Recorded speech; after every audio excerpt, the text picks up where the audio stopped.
This is Zen Anderson, and welcome to the Principal Podcast. Today, I'm excited to have with me Thom Walters. Thom Walters has been meditating for over 40 years. He knows how to help people become more calm, more introspective. He's also the host of the Zen Commuter and Calmer in 5. And just excited to have him here with us today as we talk about something that can, I think, really help parents, families, marriages. This idea that we can learn to meditate and it can help us in our relationships. Tell us a little bit about that, Thom. That's a great segue. Thinking about, we talked about before about all the things that meditation can do for parents, but I didn't even think about the other things we can talk about, and you just brought it up. Obviously, when we are more mindful, when we're more in this moment, as opposed to having our heads way in the future or way in the back, we're going to be more communicative with our partners in any relationship, to be honest with you, whether it be business, personal, romantic, when we have that space to be here now, as opposed to our mind just running around. Of course, we're going to be absolutely much more attentive to the needs of the people around us. So that's definitely one thing that meditation can do in regards to relationships and whatever they be. I love that. Thanks for sharing that. So tell me a little bit more about meditation. We've probably all heard the word. We probably have an idea of what it means, but tell us really, what is meditation? Like, what happens and what is it? What do you do when you meditate? What a great question, because you are right. Many people have heard of meditation, mindfulness, and to be honest, I love getting this question because I think many people have tons of misperceptions about what meditation is. In fact, one of the things as an instructor I get all the time is, I'm like, I don't even know if I can meditate. I can't clear my mind. I'm like, if you can clear your mind, then we can't be talking because you're not alive. Minds are meant to be active. They're meant to be creating thought. Meditation is about clearing your mind. It's about having a relationship with our thoughts. And more to that point, not having a relationship with our thoughts. We have this belief that every thought that comes into our head is a reality. And meditation teaches us that no thought is a reality. And when we have the ability to just quiet our minds, become still, then we can see the thoughts as they are, sometimes fictitious, sometimes beneficial. We just look at them like they're on a movie screen. Instead of getting reactive and just like jumping right in, we can just say, cool, that's a thought. And we can either engage with it or just let it go on by. So meditation is the be all end all. The definition I use for everybody is meditation is the training of our mind to have one focus entirely, meaning that many times we think that we've got 50,000 thoughts all in our heads. And that's what the Buddhists call the monkey mind. We're just jumping all over the place. But meditation has the ability for us to train our minds so that we have that one single focus. Because our minds, even though we feel we've got like tens of thousands of thoughts in our minds can only perceive one at a time. So that's what meditation is. We have either a mantra or our breath most commonly, or any variety of focuses, so that when we have a thought, we focus and we let it slide on by. So when we train to have one thought, all the others just kind of slide away. Interesting. And I've heard someone describe it like this. It's almost like instead of being in the river, you get out of the river and you watch it. In other words, instead of having these thoughts kind of pull me wherever they're going to pull me, like I'm being pulled down a river, I now climb out of the river and I can sit on the banks and I can say, okay, as you said, hey, there's a thought. Hey, I'm feeling this because I'm thinking this, and just kind of let it, what am I doing? And maybe and as parents, as people in relationships, as in any relationship, in any setting, sometimes it really pays, I think, to say, wait a second, I'm feeling all these emotions, or I'm having all these crazy thoughts, monkey brain, as you say. And Right. Maybe I just need to step outside and just observe for a little bit and see what's happening. Is that kind of what you're saying? Absolutely. I love that analogy of the river, because you're just kind of, all the water's coming at you and you're like, you know what, I can step out of this river. I can just watch it. And that's exactly it. Just watch those thoughts go by. And as I was talking about earlier, when we are in that space, and one of the, as a great segue, many times people think, okay, there's meditation and then there's my waking life, and there the two shall meet.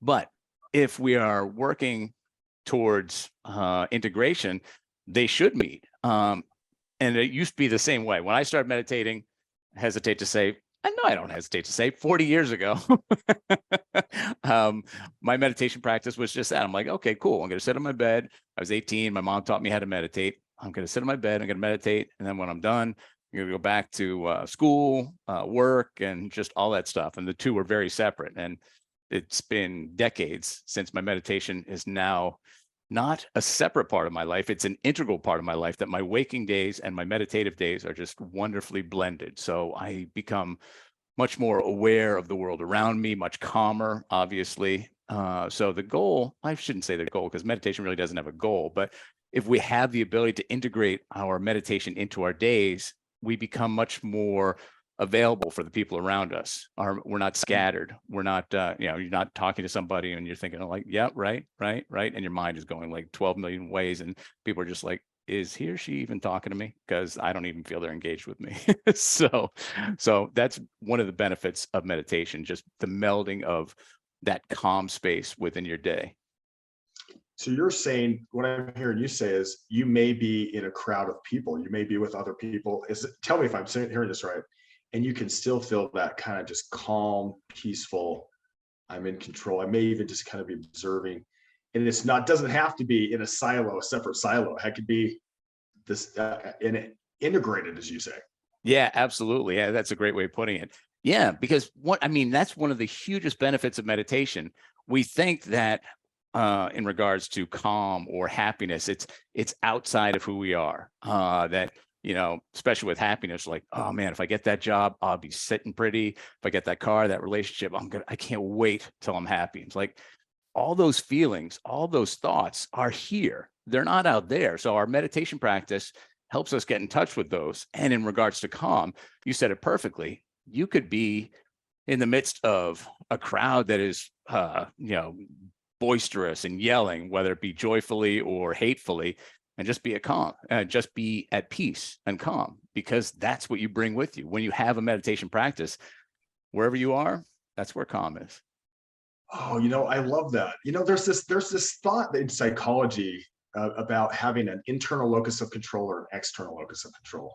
And they found that people who have an internal locus of control, and what that means is the events of my life, if I have an external locus, it means everything out there is kind of determining how I feel inside. So if there's rain, I might feel depressed, or if somebody's being mean to me, I might feel, hurt or whatever like that. But the internal locus of control is saying, okay, I can choose this space, even if I'm at a death metal concert, or even if I'm in the middle of the woods. Is that what I'm hearing? Yeah, exactly. And I don't know if it creates it or if it just helps us get in touch with it, because I think maybe that's better. I appreciate that. Yeah. Yeah, no, because you're absolutely right. There are many people that are just totally focused on external, and they think, I think, to be honest, the majority of people in the world are just like looking outside of who they are for validation, for calm, for acceptance, for love, not knowing that it's all within themselves. And meditation is that. One of the greatest things about my meditation practice is the ability to understand not just who I am, but kind of put like, well, you're probably not old enough to remember Get Smart. You're like, I don't need to worry about what's going on outside. I'm bringing my focus inside, and I can create that calm inside. And when we kind of shield ourselves from all the societal expectations, the expectations of the people around us, work, relationships, we tune into what really matters, and we find out what really matters for us. Because I think a lot of people, to your point, are just kind of bouncing all over, like, okay, what does he or she want from me? What does he or she want from me? And we're just like, cool, put on this mask, put on this mask, put on this mask. Where with a meditation practice, we're like, this is who I am. I'm not going to bend to anybody else. I respect everybody's opinion. I respect what everybody wants to do, but the only person that really knows me is me. And the way I become more aware of who I am is by shutting out the world for just a little bit in my meditation practice, bringing my center inside, and then realizing, cool, in my meditation, I found out this. And much like I was talking about before, then you bring that out into your waking life, where you say, okay, you know what? This is going on. You had a great point that, like, somebody says, hey, you know what? Your mother and father are blah, blah, blah, SOBs. I'm like, some people where we don't have to respond to the whole world around us. We know what has meaning for us, and we respond inside out as opposed to outside in. So you put that wonderfully. So thank you. I love that inside out thought. So I live what I can create first inside and then outside, rather than saying, hey, the outside world is determining how I'm feeling inside. I love that. So what do you experience, Thom, when you're meditating? I'm curious. You've been doing this for 40 years. What actually happens for you when you're meditating? So that's a great question. And we could talk for an entire day about that, because every day it changes. There are times that I sit in my chair or sit on the bleachers at the university and I meditate. And if it's just what's called an open awareness meditation, where I just literally set a timer. I usually go for about 20 minutes in the morning, and I just take some nice deep breaths, and we'll talk about that a little bit later about what that does, but take those nice deep breaths, and I just close my eyes, and I just become aware of everything, of thoughts, of sounds, of smells, senses. So that's one aspect of meditation. So there are times where I'll literally just sit, become still, become quiet, listen, and then done. And your body is still, you're sitting completely still, just being. You're not moving or thinking or writing. You're just, when you're meditating, you're just being still. Yep, great.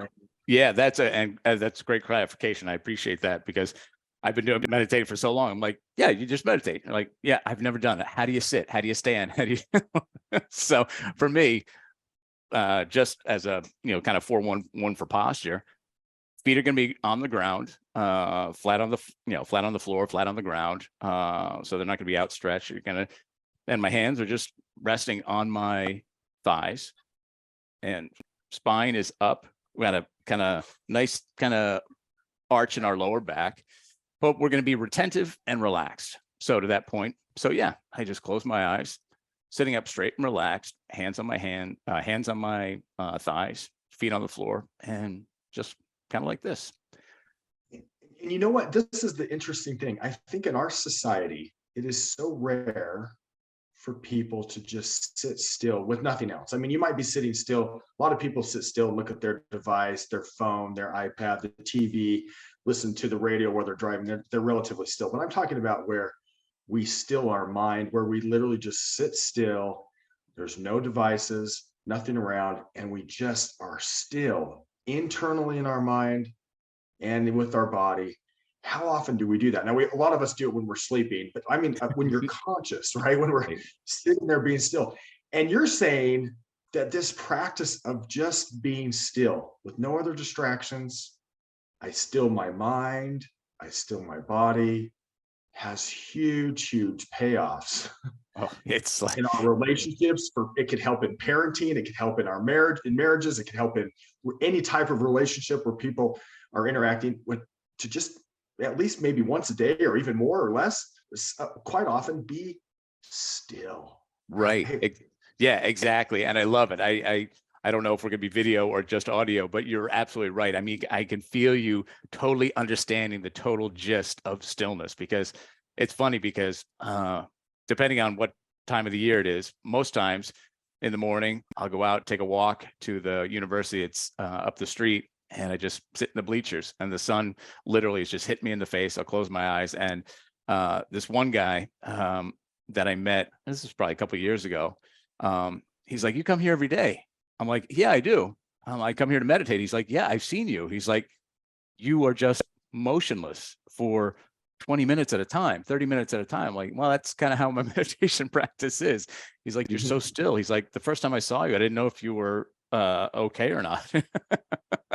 But yeah, the point you make about that stillness, it's just, and it changes. And in regards to your initial question, what's the meditation like? So I told you what a quote regular session is like, but there are times that when I'm meditating, I'll receive guidance from wisdom from my guides, from my mom, who passed away about 4 years ago, just flashes of insight. And there are some times where my meditation, I'll get done with my meditation, I'll be like, what the heck did I just experience? What what was that? And I'll have the ability to talk with my guys in any meditation, and sometimes it's just like, I'll have intuitions, I'll have insight that is just overpowering, and it's just wild. So to that point, but yeah, it all comes from that stillness. And you're right, absolutely. So many people have no idea about stillness.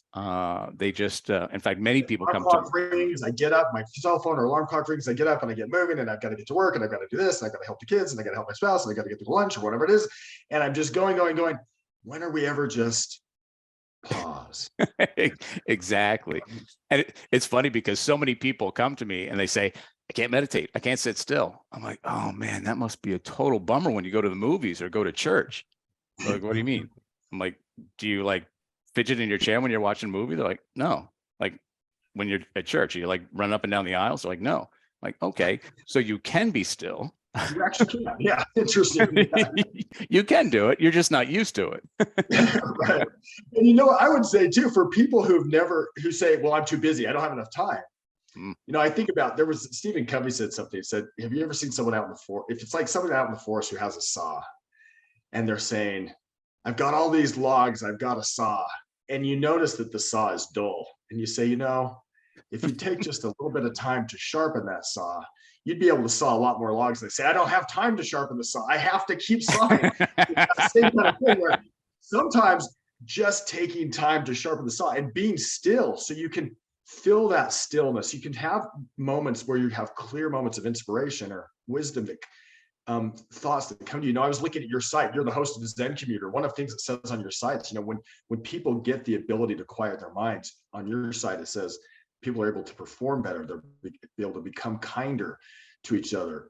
Sometimes they can heal a little bit because they're still. And I've noticed this in my own life. Sometimes if I'll take a few minutes in the morning or in other times of the day to just, I'm just going to be still, it gives me a little bit more patience. So if something does happen, I'm able to say, wait a second, I can choose my reaction. I don't have to just go with the river, right? The river doesn't have to wave at me and knock me down. I can step out and say, you know what, somebody's upset, and I can choose that.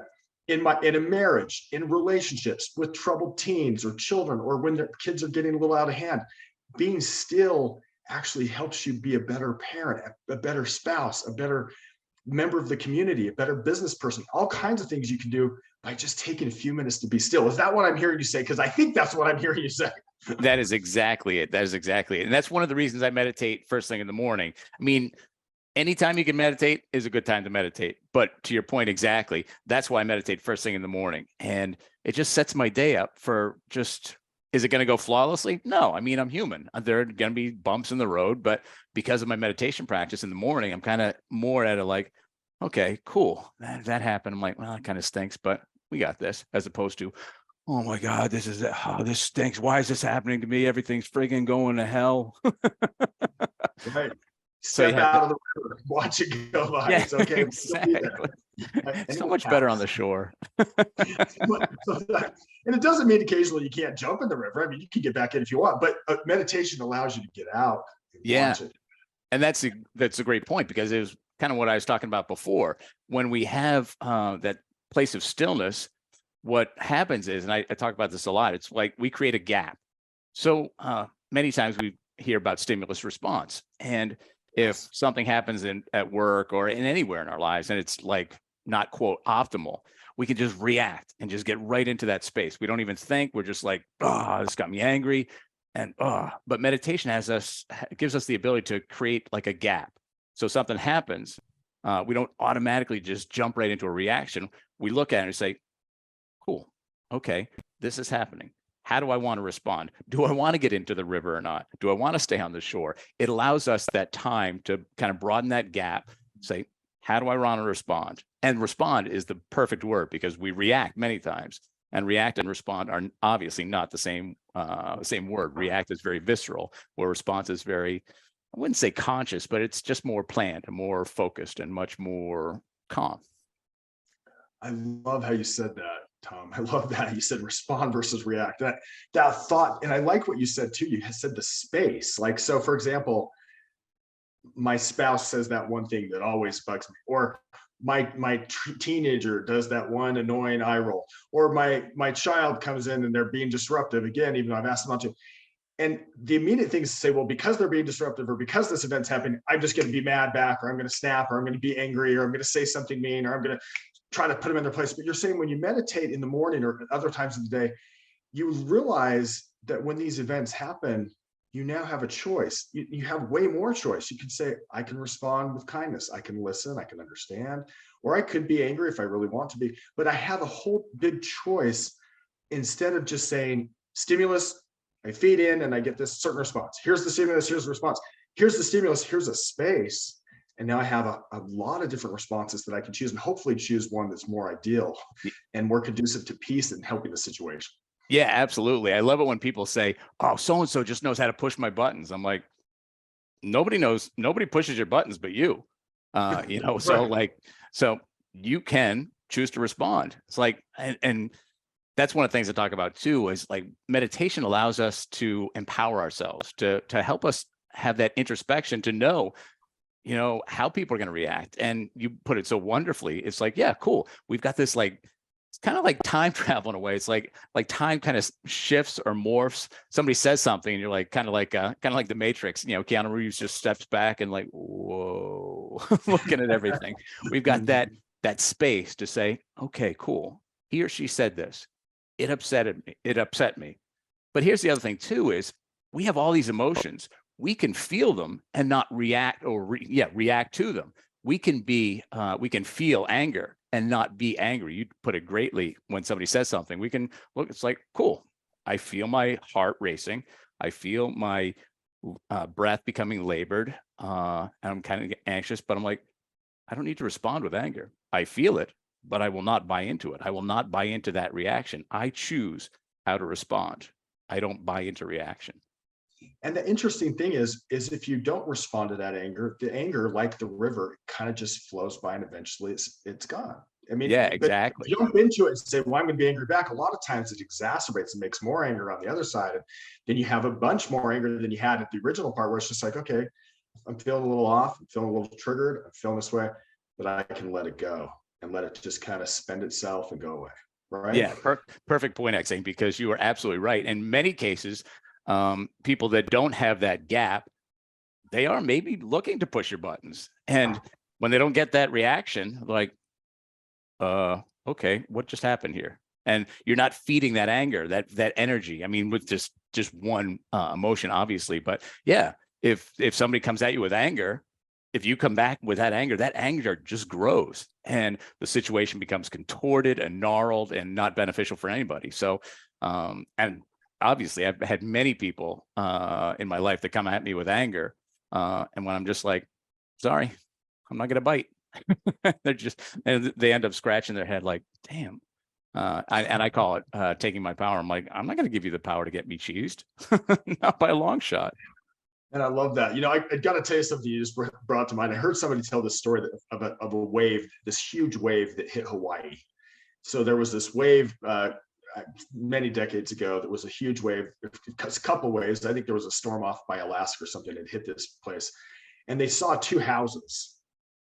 One of them had a wall that was on a kind of a good foundation. The other one had stilts.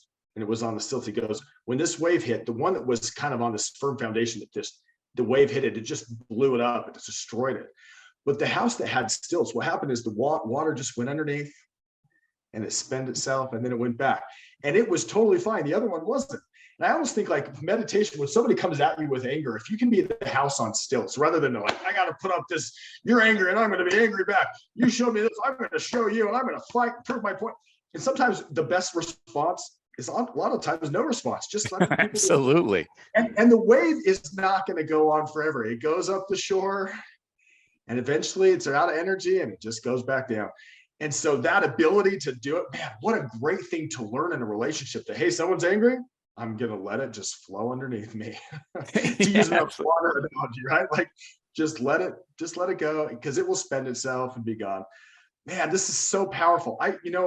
For people who say they don't have time to meditate, what would you tell them? Maybe you don't have time not to, right? What's so funny, I used to be a personal trainer before I taught meditation. And I get the same thing. I'm like, man, I really don't have a lot of time to work out. I'm like, oh, so you're not, so you don't watch TV at night? You don't scroll on your phone? You don't, and they're like, I do. I'm like, you have time. It's just not a priority yet. So, and I'm like, it's so funny when people tell me, like, when I tell them I'm a meditation instructor, like, oh, I really should do that, but I do it every now and then, but I haven't gotten a rhythm yet. I haven't gotten into it. I'm like, hey, I'm not the meditation police. You will find it when you find it.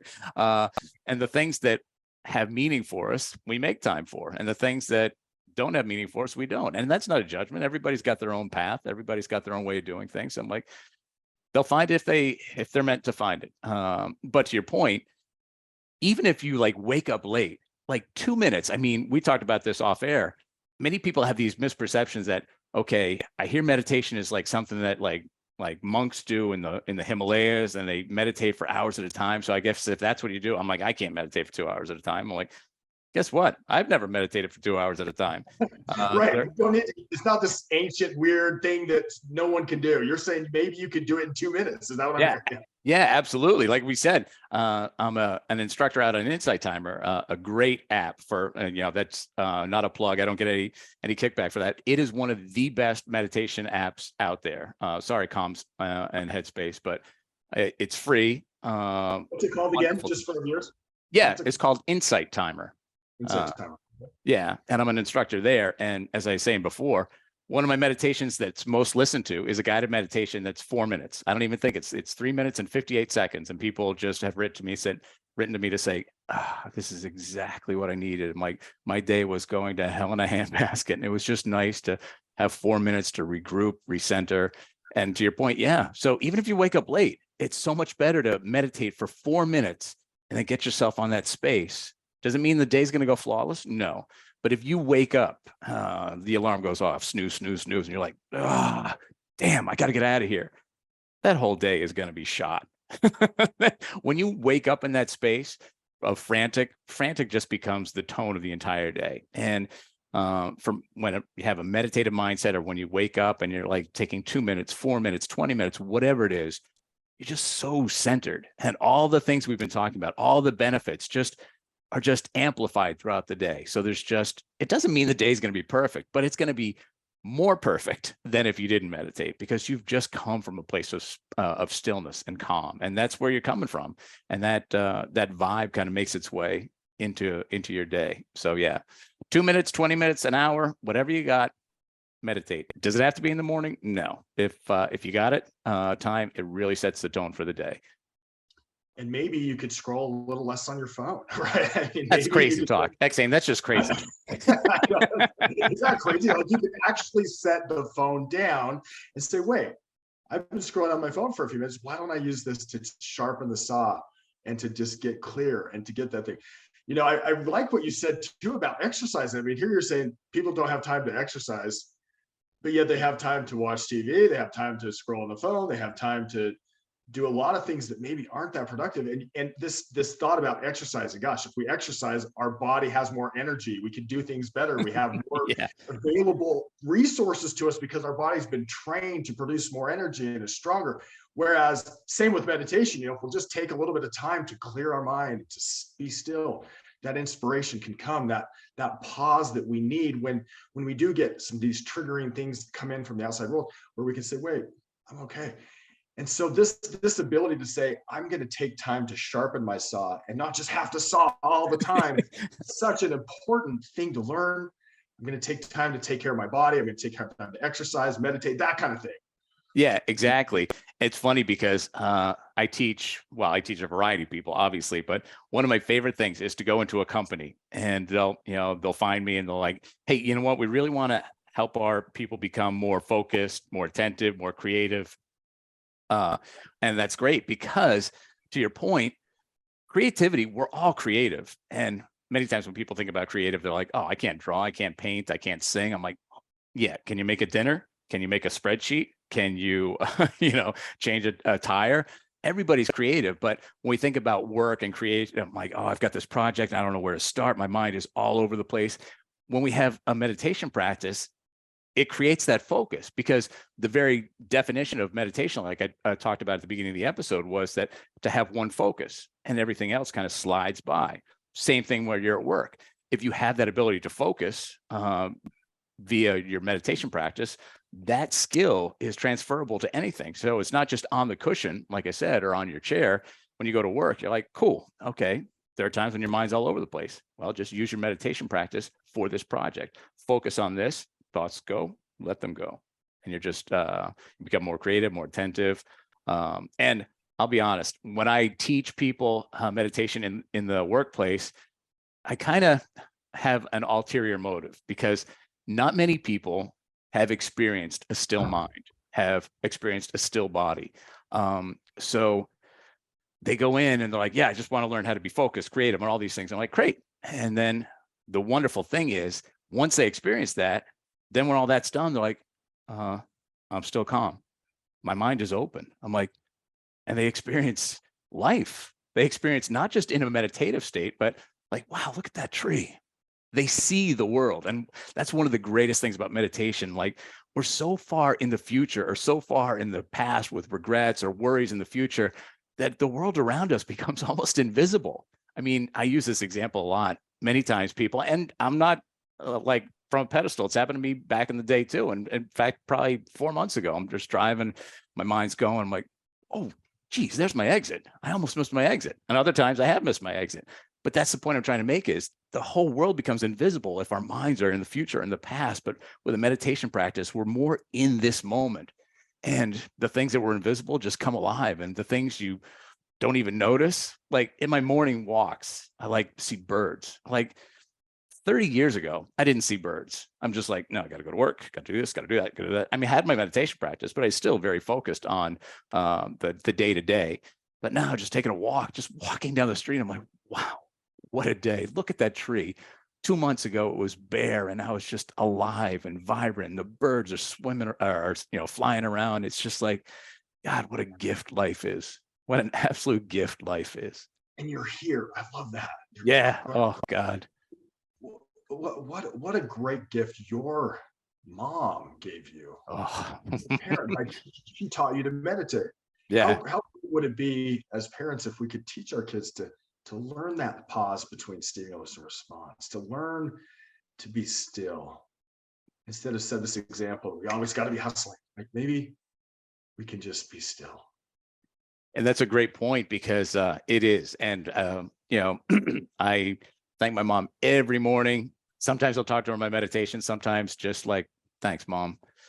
You're absolutely right. And, if we think about kids, you might think, well, how young can you teach a kid how to meditate? And is it different to teach a kid how to meditate as opposed to an adult? I'm like, yeah, of course it's going to be different. It's going to be more guided meditations where they're using more of their imagination to create that calm. But like 6 and on is great for meditation that you can teach kids. I mean, I was 18 when my mom taught me. She used to teach people in the neighborhood, which back in 82 was like, who's this crazy lady? Is she a witch? Meditation wasn't what it is now. It's grown, but yeah, you're absolutely right. Like for parents, meditation, we talked on air.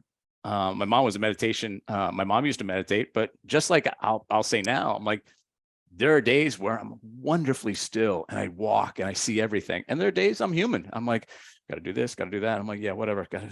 But I'm thankful that that's the exception and not the rule. My rule is calm. The exception is like to-do lists and things that have to get done. And then when I have my meditation, I realize nothing has to get done. I don't prove anything by getting things done. There's no value in putting my worth to tasks, to things. Like, I'm born, I'm alive, and that's my value. And my mom helped instill that with my meditation practice. But getting back to parenting, I mean, there are some things we can do. Something as simple as 4 deep breaths. Just really taking a nice deep breath in through the nose for like 4 seconds, holding it for a couple seconds, and then slowly letting it out through our mouth. When we think about that, people think meditation is like mystical and spiritual, and like it's a physiological response. When we have that, that fight or flight response, our body's saying, okay, something's coming on. There's something to be worried about. We got to get that heart rate going. We got to get cortisol, adrenaline pumping through the body to either run like hell or fight this thing. So if our body has a way of creating that response to fight or run, then it's got to have a way to do the exact opposite. And that's exactly it. When we think about meditation, there's the relaxation response. When we take those deep breaths, expanding our abdomen, our belly, whatever you want to call it, then we are sending a signal to our brain via a nerve called the vagus nerve. So when we take those nice deep breaths, the vagus nerve is connected to the diaphragm, and it sends a signal to the brain, says, oh, okay, if you're breathing like this, that means there's nothing to be running from, nothing to be fighting from. So I'm going to start putting the blood back to your hands, back to your toes. I'm going to shut off the cortisol production. I'm going to shut off the adrenaline production. Heart rate's going to go down. Breathing's going to go back down. So even if you are a parent you're like, these kids, my husband, my wife, they're going to drive me to drink. Just like, expand that belly, take that nice deep breath in through the nose, count of 4, hold it for like 6, 7 seconds or a count of 6, and then slowly out through our mouth, and make sure that exhale is double the inhale. That's another way that the body says, okay, if he or she's breathing like this, there's no threat. So I can start relaxing now. I can start calming down. So something as simple as that is going to be helpful for anybody, to be honest with you. So I love that. You can use that breathing to say, hey, I can actually calm my nervous system. Yeah. Breathing. And it tells my nervous system, hey, this isn't a fight or flight moment. Somebody might be triggering. There's no bear chasing me. I don't need to run because there's some wild animal chasing me. I kind of have this physiological response. Things are okay. I love that. I talked to someone recently. He said he was a climber. He'd be on these cliffs sometimes where it was hundreds of feet in the air, and he would have almost like a panic attack. And he realized if he just focused on his breathing, he could calm himself down and keep going and be fine, rather than, and sometimes we have that same panic attack, like I've got this deadline, or I've got this financial problem, or I've got this relationship problem, or whatever it is. Breathe, it's going to be okay. Yeah, exactly. I mean, so there are 2 nervous systems. There's the sympathetic nervous system, which is the fight or flight, and then there's the parasympathetic, which is our rest and relax, or our relaxation response. So yeah, you're right. And I don't know if I could climb a mountain. Well, it's funny because I do remember doing a charity event where if you raise enough money, you could scale this building in Manchester, New Hampshire, and I think it was like 40 flights, but it was kind of cool. Rappelling down a building. But I used my meditation there because, like you said, first step over, I'm like, oh God, I'm going to God. I'm like, I got this. I almost, if we could just for a minute, as we've talked about it, if you could just, maybe we've talked about slowing down a little bit for 1 minute. Maybe we could let our listeners just, cool. Maybe you could guide us on how to do it. You could guide us. Why don't you get something? We could say what we need to hear, maybe a little preparation. But for just maybe 45 seconds to a minute, let's just stop. If you're listening to this podcast, try to follow what Thom's saying here. We'll just do a quick 1 minute meditation. Was that worthwhile, Thom? Yeah, we'll probably do just the deep breathing, just like I talked about. And I'm going to end up closing my eyes because that's kind of how I do it. So, but yeah, I'll guide us through that. So we're going to kind of get comfortable wherever we are in our chair, place our feet flat on the floor, maybe put our hands in our lap, and we'll take a nice deep breath in through our nose for a count of 4. We'll do it together. Hold up at the top. 3, 4, 5, 6, 7, and slowly let it out through our mouth for a count of 8.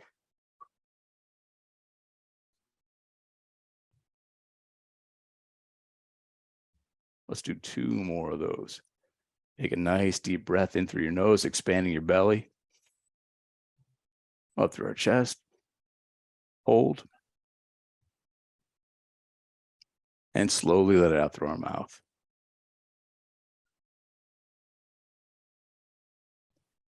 Let's do 1 more. And this last one, as you're exhaling, just imagine your body just slowly falling into your seat wherever you are, whether you're on a cushion or on a chair. With your exhale, you're no longer having the need to hold yourself up. So we're going to take a nice deep breath in through our Nose. Hold it.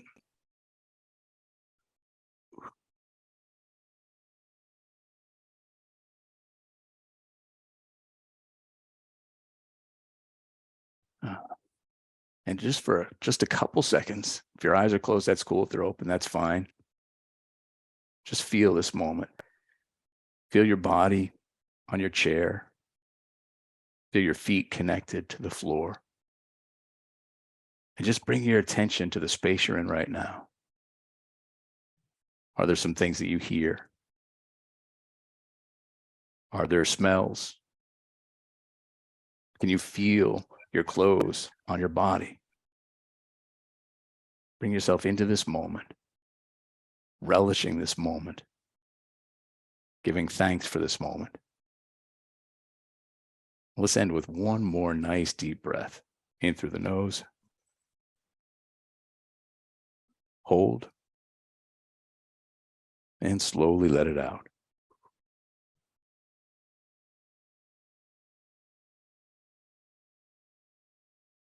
If you had your eyes closed, feel free to open them. And if you didn't, now we can just come back to our calm. That's so nice. Hey, Thom, I could do that. I could do that for a lot longer. Thank you. I was going to say, I'm like, I meditated at the beginning of the morning. I'm like, I could actually do another hit. Now, by the way, if you were driving, you shouldn't have done that. I was just going to say that. I'm like, yeah, absolutely. But take the time to try that when you're not, obviously do this in a safe environment. Right. No machinery, no driving. No jumbo jet flying. safe place, right? Yep. Hey, Thom, this has been great. How can people get a hold of you if they want to learn more from you and maybe have you coach them or listen to your podcast? How could they get a hold of you?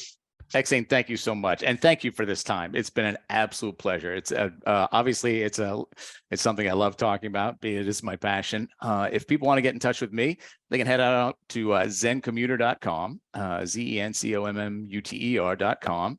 They can listen to the podcast wherever they listen to podcasts. That's Zen Commuter, and I have another podcast, Calmer in 5. So those are the best ways to get in touch with me, or my email address. I love getting emails from people say, hey, what about this? Can I do it this way? And it's just THOM@ZenCommuter.com. And actually on my site, there is a meditation, a downloadable meditation. It's about 18 minutes long. It's a guided meditation that I do that guides you through the whole process. So if you go out to ZenCommuter.com, you'll see the link right there. Just click on that and send that to you and get you started on your journey. And like I said, if anybody has any questions, dialogues are my favorite thing. Helping people become calmer, understanding their power.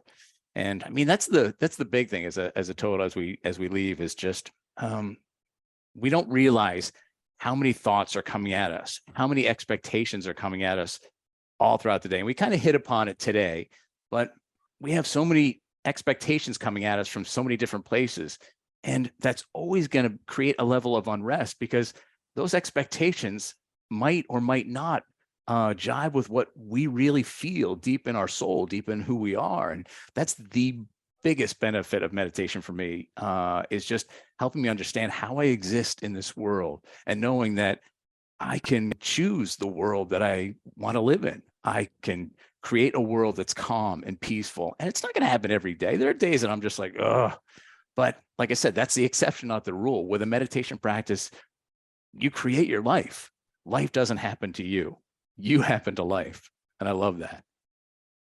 I love that, Thom. Such great words of wisdom. Thank you so much for being on the Principal Podcast today. Feel free to reach out to Thom. We'll have his contact information in the show notes. And again, Thom, thank you for being with us today.